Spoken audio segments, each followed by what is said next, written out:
ಬೆಂಗಳೂರಿಗೆ ಮತ್ತೊಂದು ಹೊಸ ವಂದೇ ಭಾರತ್ ಎಕ್ಸ್‌ಪ್ರೆಸ್ ರೈಲಿಗೆ ಮೋದಿ ಚಾಲನೆ.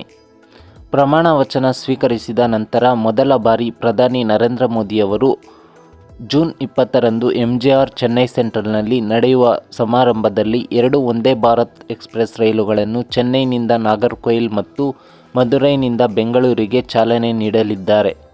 ಕೇಂದ್ರ ರೈಲ್ವೆ ಸಚಿವ ಅಶ್ವಿನಿ ವೈಷ್ಣವ್ ಅವರೊಂದಿಗೆ ಪಾಲ್ಗೊಂಡು ಹಲವಾರು ಯೋಜನೆಗಳನ್ನು ಉದ್ಘಾಟಿಸಲಿದ್ದಾರೆ. ಮೋದಿ ಅವರು ಮದುರೈನಿಂದ ಬೆಂಗಳೂರು ವಂದೇ ಭಾರತ್ ಎಕ್ಸ್‌ಪ್ರೆಸ್‌ಗೆ ಚಾಲನೆ ನೀಡಲಿದ್ದಾರೆ.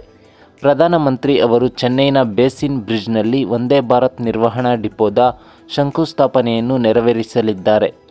ಅರಲ್ವೈ ಮೊಳಿ ನಾಗರ್ಕೋಯಿಲ್ ಮತ್ತು ಮೇಲಪಾಳ್ಯಂ ತಿರುನೆಲ್ವೇಲಿ ಡಬ್ಲಿಂಗ್ ಅನ್ನು ಉದ್ಘಾಟಿಸುತ್ತಾರೆ ಮತ್ತು Nagercoil town, Nagercoil junction, Kanyakumari doubling ಅನ್ನು ಅನಾವರಣಗೊಳಿಸುತ್ತಾರೆ. ಉದ್ಘಾಟನಾ ವಿಶೇಷ ವಂದೇ ಭಾರತ್ ಎಕ್ಸ್‌ಪ್ರೆಸ್ ರೈಲುಗಳನ್ನು ಸ್ವಾಗತಿಸಲು ರೈಲು ಮಾರ್ಗದ ನಿಲ್ದಾಣಗಳಲ್ಲಿ ಕಾರ್ಯಕ್ರಮಗಳನ್ನು ಏರ್ಪಡಿಸಲಾಗುತ್ತದೆ. ಚೆನ್ನೈ ನಾಗರ್ಕೋಯಿಲ್ ವಂದೇ ಭಾರತ್ ಎಕ್ಸ್‌ಪ್ರೆಸ್ ರೈಲಿಗೆ ತಾಂಬರಂ, ಚೆಂಗಲ್ಪೇಟ್, ವಿಲ್ಲುಪುರಂ, ತಿರುಚಿ ಮತ್ತು ನಾಗರ್ಕೋಯಿಲ್ ಮತ್ತು ಇತರ ಮಾರ್ಗದ ನಿಲ್ದಾಣಗಳಲ್ಲಿ ಮತ್ತು ಮದುರೈ ಬೆಂಗಳೂರು ವಂದೇ ಭಾರತ್ ರೈಲಿಗೆ ತಿರುಚಿ, ಕರೂರ್ ಮತ್ತು ಸೇಲಂ ಸೇರಿದಂತೆ ಮಾರ್ಗದ ನಿಲ್ದಾಣಗಳಲ್ಲಿ ಕಾರ್ಯಗಳನ್ನು ಏರ್ಪಡಿಸಲಾಗುತ್ತದೆ. ಚೆನ್ನೈನಲ್ಲಿ ನಡೆಯುವ ಸಮಾರಂಭದಲ್ಲಿ ಪ್ರಧಾನಿಯವರು ಕೆಲವು ಹೆದ್ದಾರಿ ಯೋಜನೆಗಳು ಮತ್ತು ನೈವೇಲಿ ಲಿಗ್ನೈಟ್ ಕಾರ್ಪೊರೇಷನ್ನಲ್ಲಿ ಯೋಜನೆಯನ್ನು ಉದ್ಘಾಟಿಸುವ ಸಾಧ್ಯತೆ ಇದೆ ಎಂದು ಮೂಲಗಳು ತಿಳಿಸಿವೆ. ಹೆಚ್ಚುವರಿ ದಟ್ಟಣೆಯನ್ನು ನಿವಾರಿಸಲು ಜೂನ್ 14 ಮತ್ತು 16ರಂದು ತಾಂಬರಂ ಮತ್ತು ನಾಗರ್ಕೋಯಿಲ್ ನಡುವೆ ವಿಶೇಷ ರೈಲುಗಳನ್ನು ಓಡಿಸಲು ದಕ್ಷಿಣ ರೈಲ್ವೆ ಮುಂದಾಗಿದೆ.